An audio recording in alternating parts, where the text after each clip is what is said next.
Good morning. Good morning. Welcome to Denton Unitarian Universalist Fellowship. My name is Tyler Rankin. My pronouns are he and him and his. And I am a member of the Board of Trustees.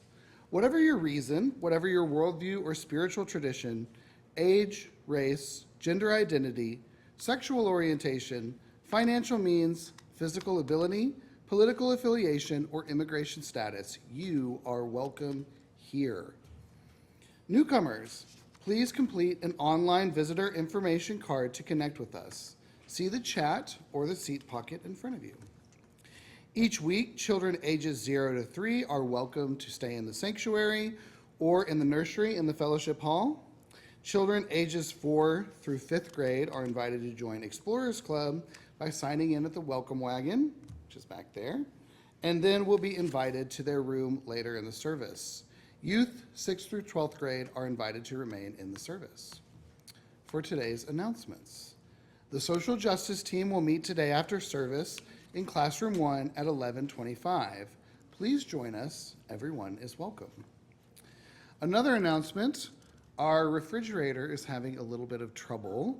So what is happening, what I've just been told is that the freezer is working properly, but the fridge itself is having trouble cooling down. Even though it's turned to the highest setting, it's still quite warm in there. So if there is anybody in here who has refrigeration expertise or maybe knows a little bit about appliances, please come see myself or Linda Hateman. I don't think she's in here right now. Linda Hateman's she's back in the kitchen, but please see one of us after the service if you have any ideas. I suspect it might be a really easy fix, and finally, after worship today, please join us in the fellowship hall through this door for coffee and conversation. Today, we welcome Lydia Alexander of the worship team to the pulpit. Lydia was born to Northern Baptists in upstate New York who moved to Florida when she was 2 and left the Southern Baptist Church in protest of segregation. She spent her teen years as a Methodist studying the Bible and end times prophecy, which she later rejected. Self-identifying as a pagan atheist on Long Island nearly 40 years ago, after 8 years active in the Central Florida pagan community, she ended up studying information science and creative writing at UNT. There she learned of this church's Cups group, who invited her to UU services the day after a spring equinox Sabbat in 2001. Her lifelong love of words has led her to write poetry since the age of 12.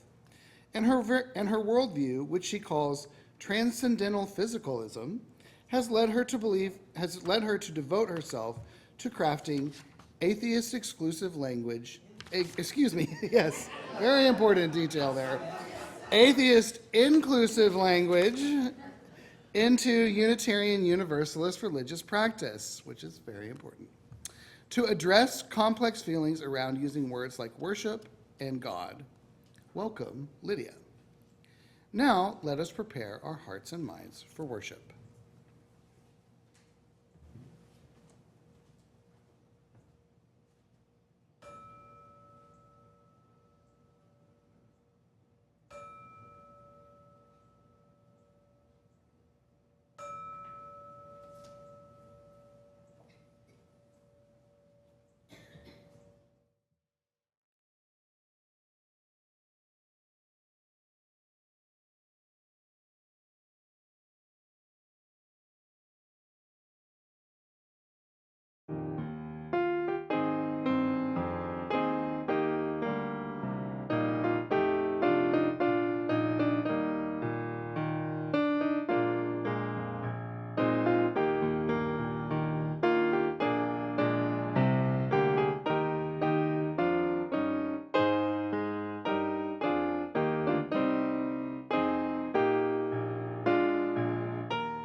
God is what many millions of people have called whatever is good: spirit, life, love, mystery, for thousands of years. We come together today to celebrate and contemplate the good, including freethinkers who name the good directly within us and among us, and not as a separate being. Spirit is the amazing process of our brains connecting our whole bodies to reality, the electricity and chemistry of life running through us and among us as we create beloved community with each other and the world. Mystery is our curiosity calling us into deeper relationship to reality and deeper empathy with others who share that reality, seeking to know while imposing as few assumptions as possible. Worship is the celebration and contemplation of the good, of our most deeply held values, to inspire and cultivate faith, which is the fire of commitment to act upon those values. Come, let us worship together.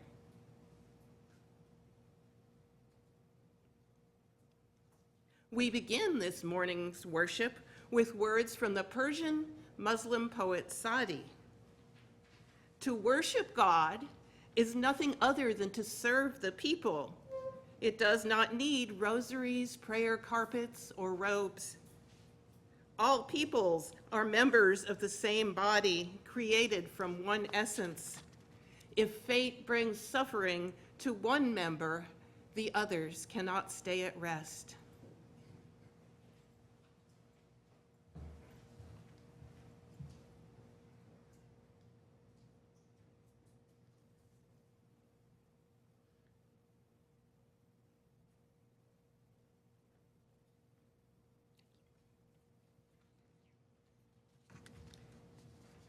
About our opening hymn. Over 80 years ago, the folk singer Woody Guthrie wrote "This Land Is Your Land," one of the most enduring of that era's many protest songs. The first three verses extol the glorious beauties of our wonderful country, and we'll sing those now. The protest part emerges in the last, less often sung verses, which we'll see in the message for all ages.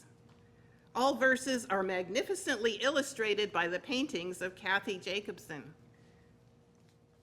Holding Sadi's wisdom in our minds and hearts, with UU values centered on love, please rise in body or spirit, for this land is your land.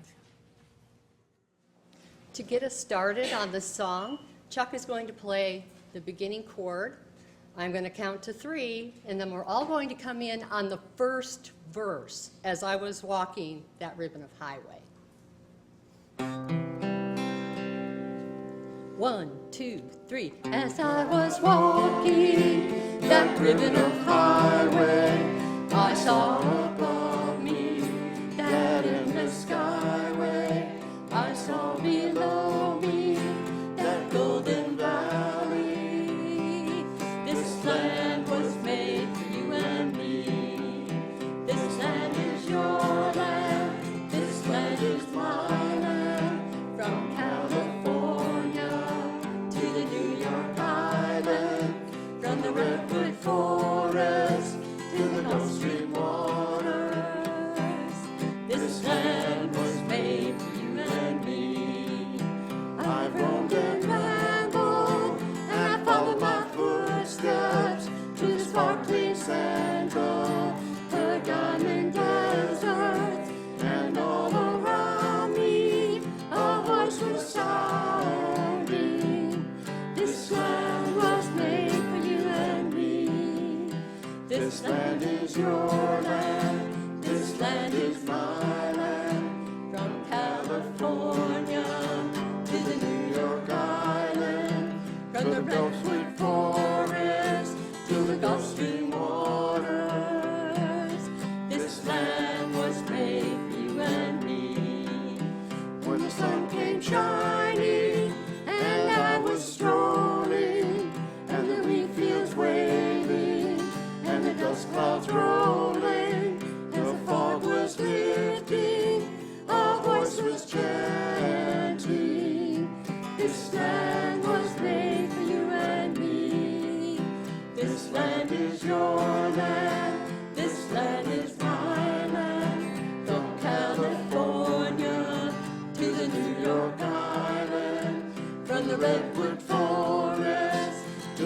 Stream waters.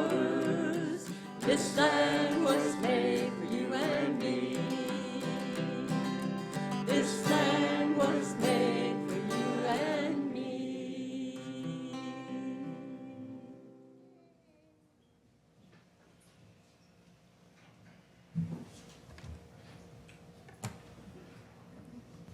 I now invite any of the kids here or those young at heart to come up. No pressure.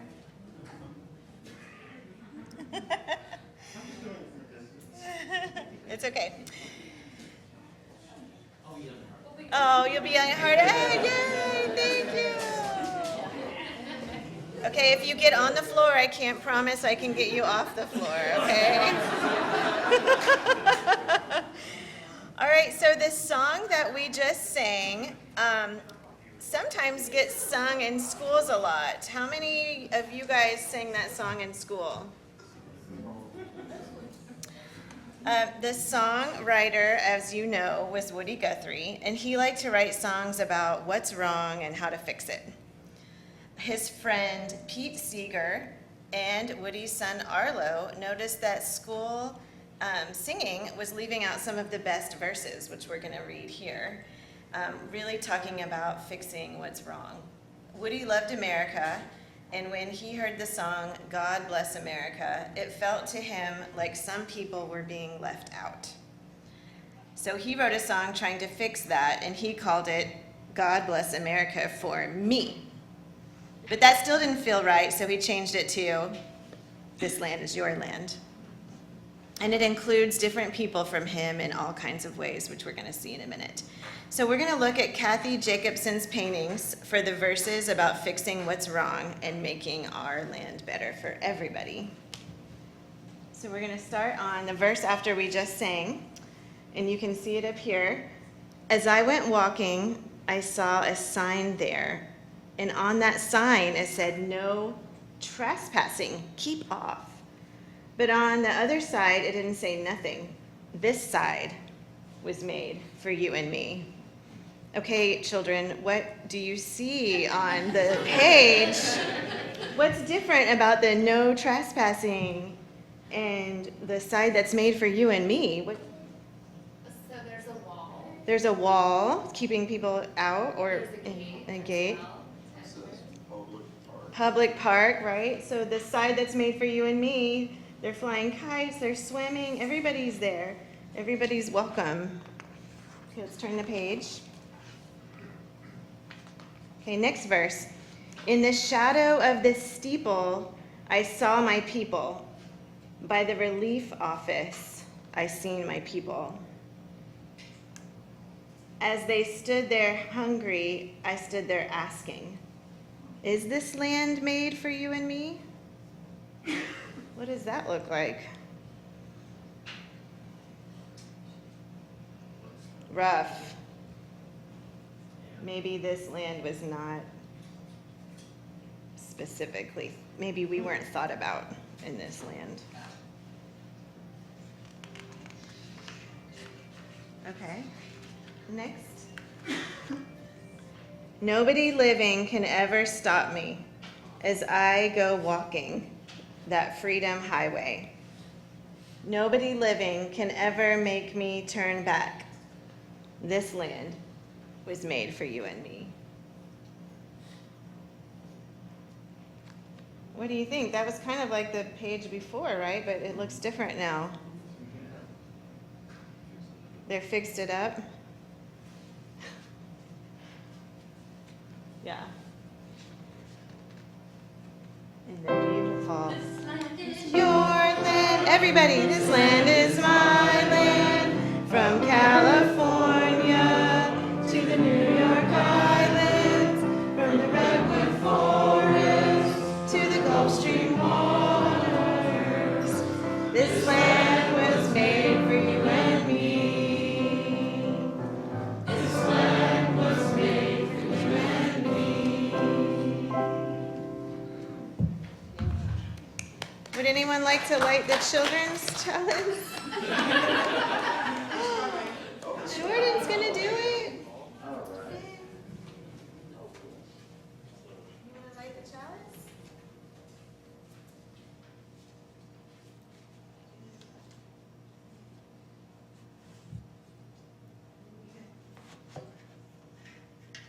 And we'll say together the words in order of service. This is our chalice of love and of light, uniting you youths by day and by night.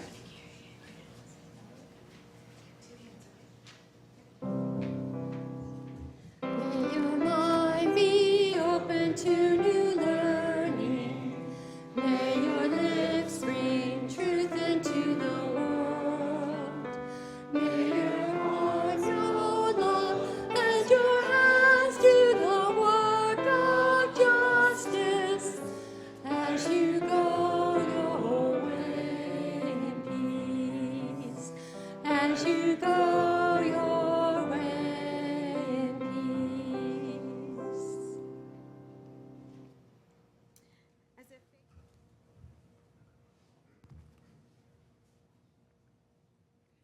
This July 4th meditation by Maureen Killeran is from 2016, but continues to ring true. Spirit of life and love, I come before you black and brown and red and yellow and alabaster. I come longing for the simpler days that never truly were our lot. And I am an American.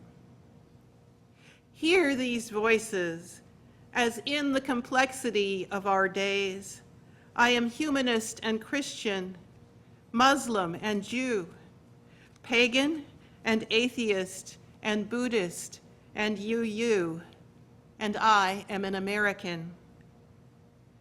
Among the divisions of our days, I've struggled in poverty, and I've accepted the profits of wealth, and I am an American. I am an owner of weapons, and I am one who would control our nation's guns by limiting the who's and what's and how's, and I am an American. In this polarized season, I am Democrat, and I am Republican. I am libertarian, and I am independent.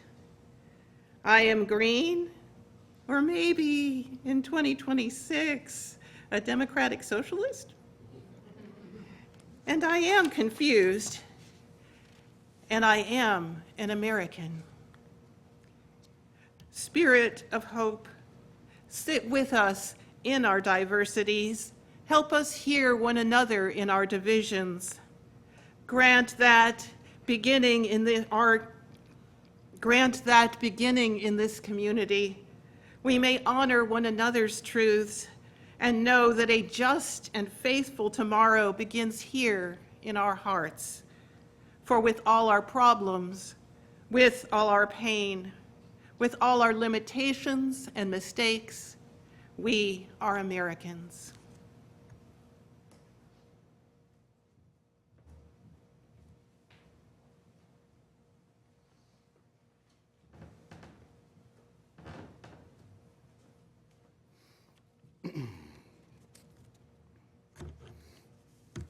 In 1967, just a year before he was assassinated, the Reverend Dr. Martin Luther King Jr. came out against the Vietnam War in a speech titled The Three Evils of Society, from which today's first reading comes. He declares, "The crowning achievement in hypocrisy must go to those staunch Republicans and Democrats of the Midwest and the West who were given land by our government when they came here as immigrants from Europe, who now say to black people, whose ancestors were brought to this country in chains and were emancipated in 1863 without being given land to cultivate or bread to eat, that they must pull themselves up by their own bootstraps. What they truly advocate is socialism for the rich and capitalism for the poor. I suspect that we are now experiencing the coming to the surface of a triple-pronged sickness that has been lurking within our body politic from its very beginning. That is the sickness of racism, excessive materialism, and militarism. Racism can well be that corrosive evil that will bring down the curtain on Western civilization. The decline and fall of civilizations, according to Toynbee, was not caused by external invasions, but by internal decay. They failed to respond creatively to the challenge impingent upon them. If America does not respond creatively to the challenge to banish racism, some future historian will have to say that a great civilization died because it lacked the soul and commitment to make justice a reality for all.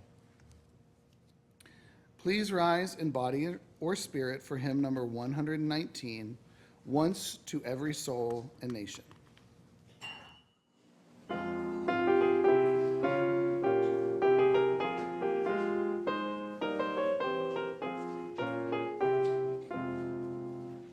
Once to every soul and nation comes the moment to decide. In the strife for truth with falsehood, for the good or evil side, then to stand with truth is noble.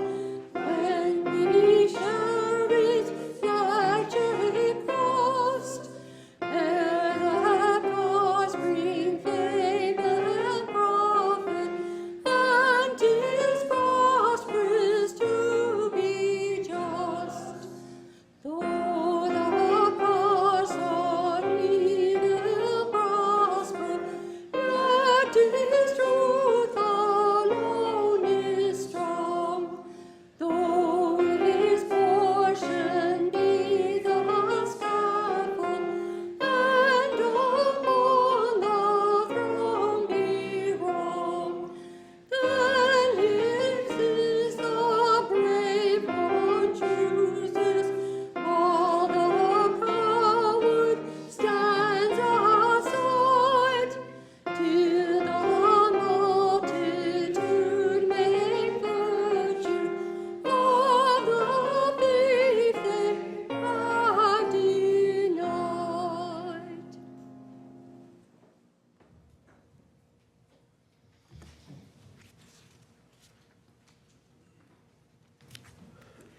In the founding myth, Why Christian Nationalism is Un-American, Andrew Seidel writes, Judeo-Christianity's golden rule cannot be said to have had any unique impact on the nation's founding, especially given that influential founders such as John Adams knew it was not unique to Christianity.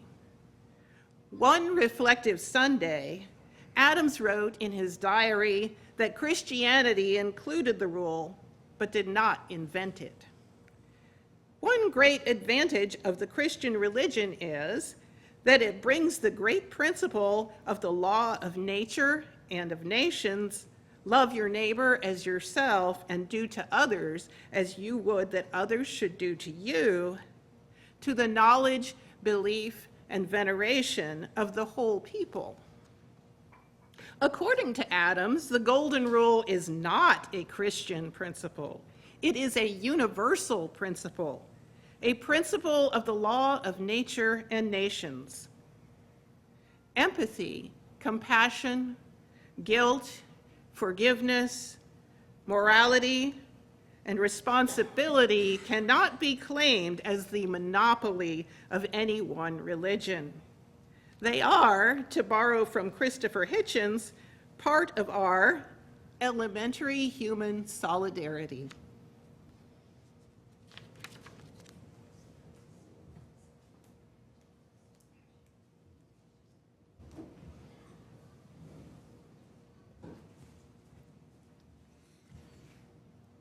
Reverend Monica Jacobson Tennyson notes, at this time in our service, we pause to receive the offering.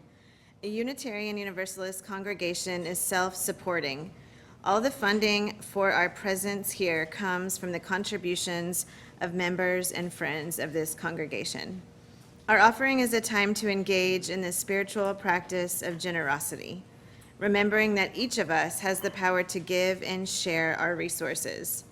This offering is also an invitation to gratitude for the gifts that life has given us, for the network of relationships in which we live, and for the presence of this community.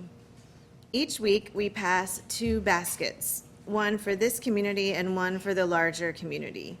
Our second offering recipient for July is United Through Hope.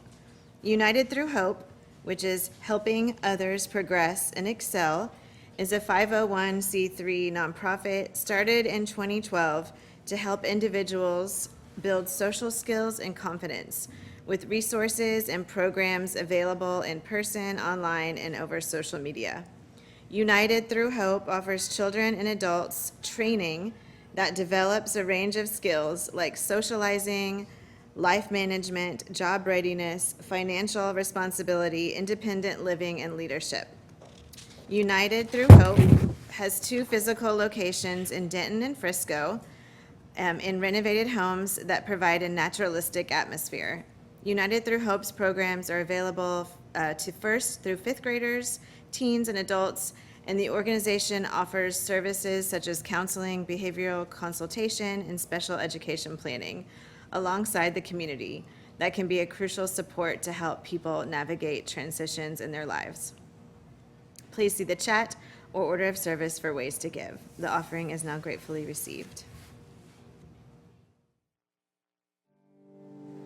Let freedom span both east and west, and love both south and north, in universal fellowship throughout the whole wide earth. In beauty, wonder everywhere, let us communion find. Compassion be the golden cord close binding humankind.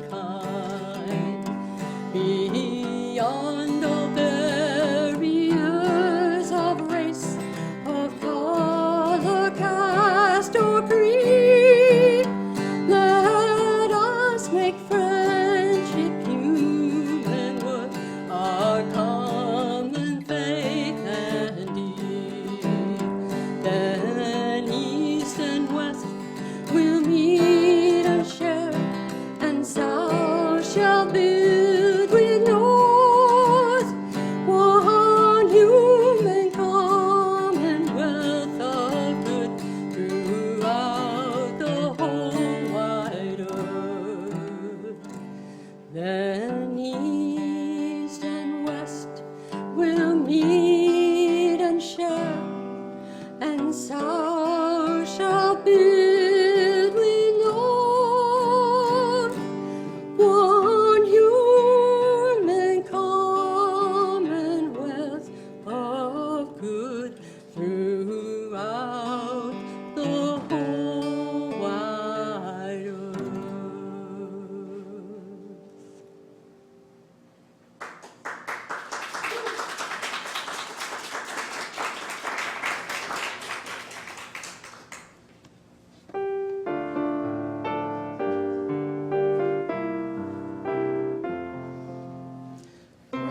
You I receive, to you I give, together we share, and by this we live.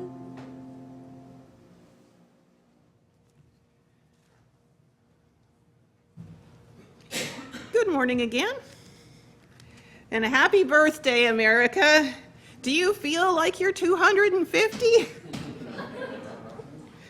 When I celebrated the bicentennial with hope and pride as a tap dancing 13-year-old back in 1976, I never would have guessed the troubling questions the next 50 years would raise. What does it mean to love our country? When we sing that America is, in the words of the great Jewish American songwriter Irving Berlin, the land that we love. And what does it mean, in the words of Woody Guthrie, that this land was made for you and me? Who are the you and the me? 250 years ago, Thomas Paine wrote in The American Crisis, "These are the times that try men's souls." Indeed. He also wrote that the cost of the fight, its dearness, gives everything its value, including goods such as freedom. "Let freedom span both east and west" are the not necessarily Christian lyrics that refer to a Christian scripture. In Christ there is no east or west. And Paine did not claim to be Christian or even Abrahamic. In his credo, prefacing The Age of Reason, he declares, "I do not believe in the creed professed by the Jewish Church, the Roman Church, by the Greek Church, by the Turkish Church, by the Protestant Church, nor by any church that I know of. All institutions of churches appear to me no other than human inventions set up to terrify and enslave mankind and monopolize power and profit." As Andrew Seidel noted in The Founding Myth, even while John Adams lauded Christianity as a way to teach the whole people about the Golden Rule, he did not claim the rule itself was Christian, nor that the United States was, in any sense, founded on the Christian religion, as his administration put it so succinctly in the later Treaty of Tripoli, making peace with Muslims. When Seidel says Judeo-Christian principles, and this is quoting him, especially those central to the Christian nationalist identity, are thoroughly opposed to the principles on which the United States was built, he isn't speaking of universal principles like the Golden Rule, which many forms of Judaism and Christianity share with religious and non-religious ideologies alike. He continues, "America is in a fight for its values, its soul, if you prefer. And Christian nationalism is warping and torturing those values, dragging this country down a dark hole." In my non-theistic definition, faith is the commitment to act on our values. And I see the faith of Christian nationalists being depleted by their nationalism, warping and torturing values, especially liberty and justice, that should be universal, by applying them only to people who share their particular identity and beliefs. Because this is the unfortunate fact. For those who subscribe to biblical literalism and infallibility based on one interpretation, the term neighbor often excludes those who believe differently. And for many, Jesus' parable of the Good Samaritan can be read as not your typical Samaritan, an exception that proves the rule. By contrast, our UU faith purposely draws from many sources, including Jewish and Christian teachings, which call us to respond to God's love by loving our neighbors as ourselves. Namely, the universal principle of the Golden Rule. But universal principles are perverted when applied narrowly within the bounds of nationalism, when they are deployed to erase the humanity and existence of those different from us. Universal does not mean white, Christian, straight, cisgender only. As I remember Amber Briggle used to say, y'all means all.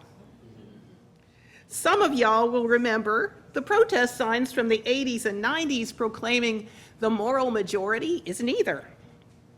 I'm saying it looks to me like religious nationalism is neither. It sets up a conflict of interest between one's faith and one's country, whichever those happen to be. Religious nationalists seem, to borrow from MLK, to lack the soul and commitment to make justice a reality for all. This is a failure of faith and of empathy. And I think Jewish nationalists and Muslim nationalists are victims of the same conflicting interests as American Christian nationalists.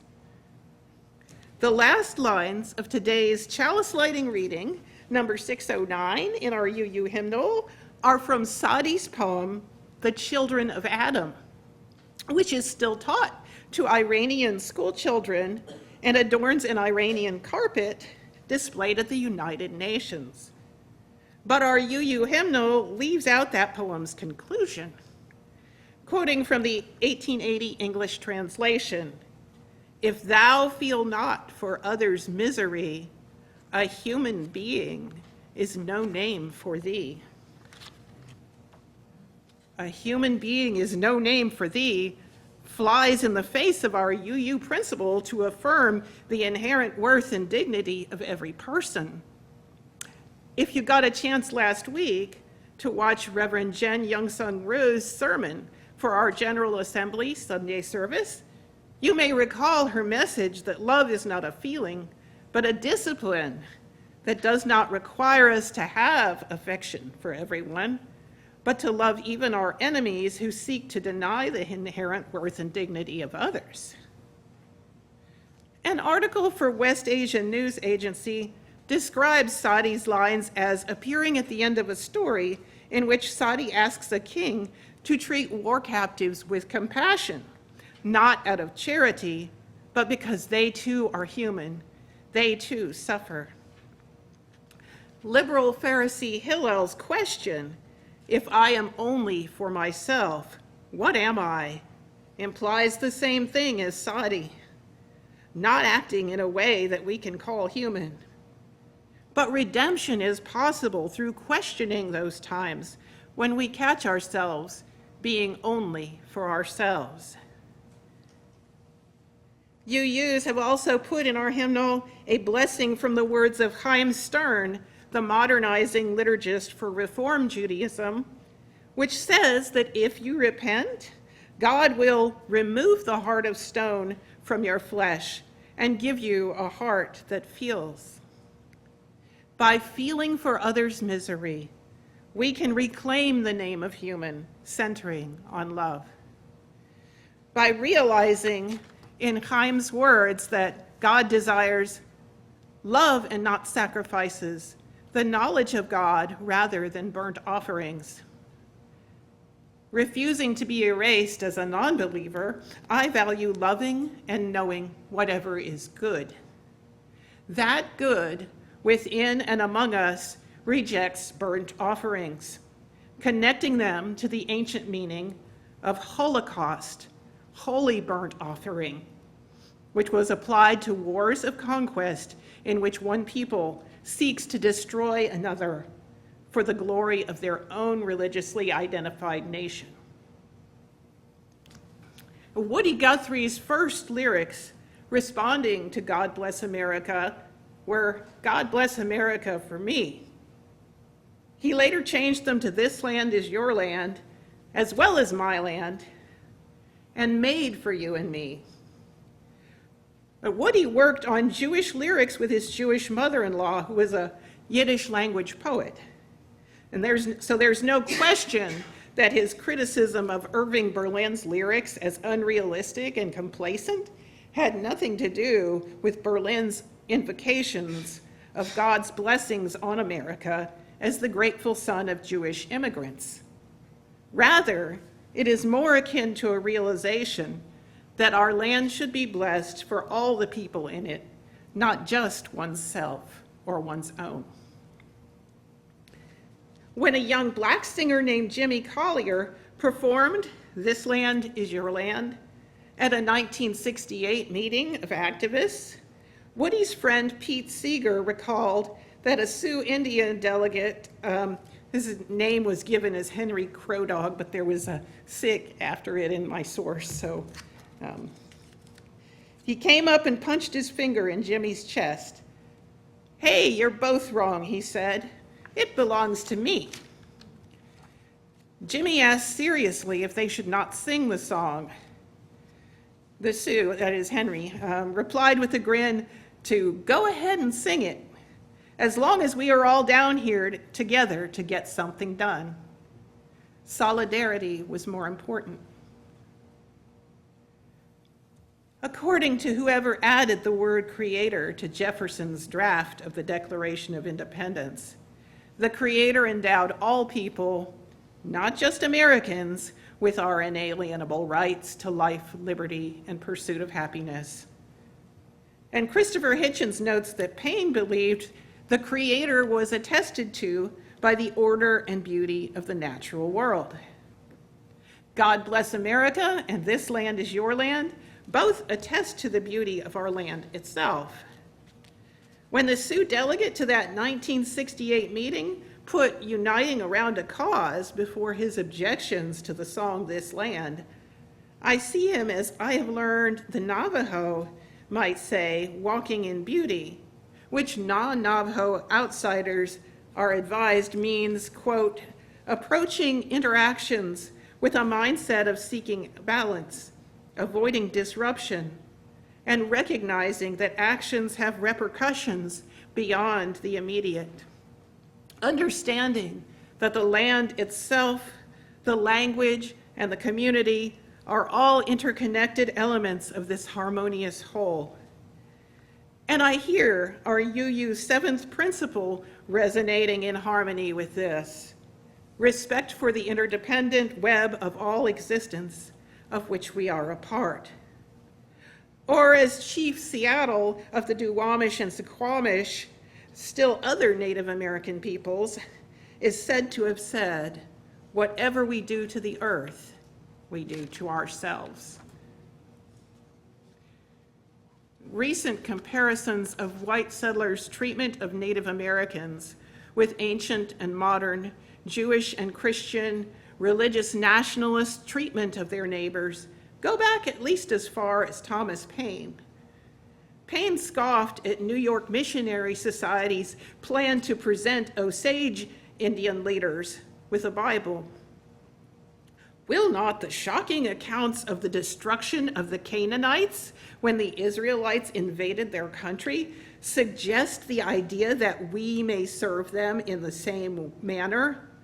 Or the accounts stir them up to do the like to our people on the frontiers and then justify the assassination by the Bible the missionaries have given them?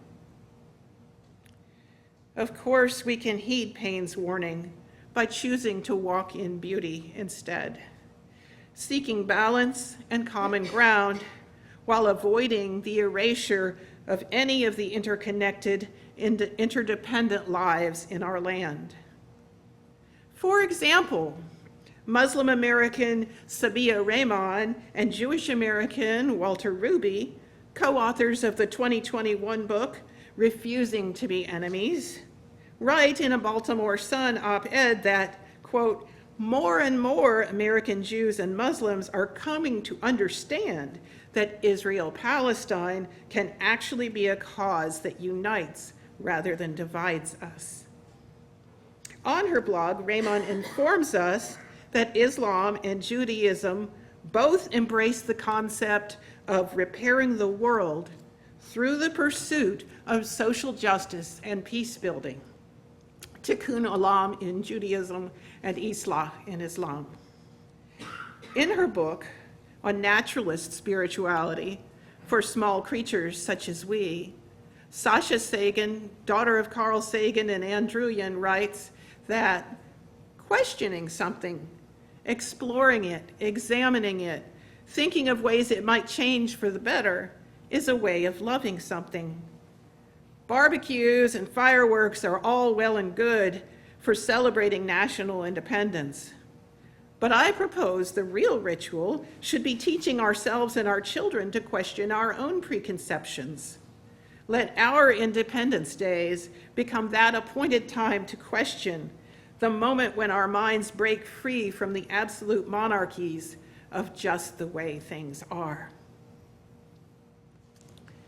It is in our shared principles of social justice and peace building for all not just those like us, that Americans can experience what it means to love our land. As we break free of the way things are, we rediscover our hope to repent, repair, and renew our soul and commitment to make justice a reality for all in our land. In his I Have a Dream speech, Martin Luther King invoked the Hebrew prophets Isaiah and Amos, whose words are inscribed on the wall of the fountain of the Civil Rights Memorial in Montgomery, Alabama. Let justice roll down like waters and righteousness like a mighty stream.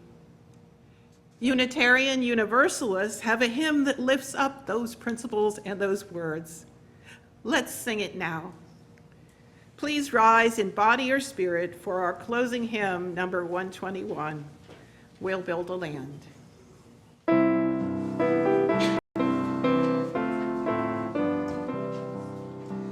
We'll build a land where we bind up the broken. We'll build a land where the captives go free, where the oil of gladness dissolves the mourning. Oh, we'll build a promise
Will you join me in the unison words for extinguishing our chalice? We extinguish this flame, but not the light of truth, the warmth of community, or the fire of commitment. These we carry in our hearts until we are together again. Out of the many voices in our land, let us honor that of the Navajo people with these closing words. Beauty is before me, and beauty behind me. Above and below me hovers the beautiful. I am surrounded by it. I am immersed in it. In my youth, I am aware of it, and in old age, I shall walk quietly the beautiful trail. In beauty, it is begun. In beauty, it is ended. May it be so, and blessed be.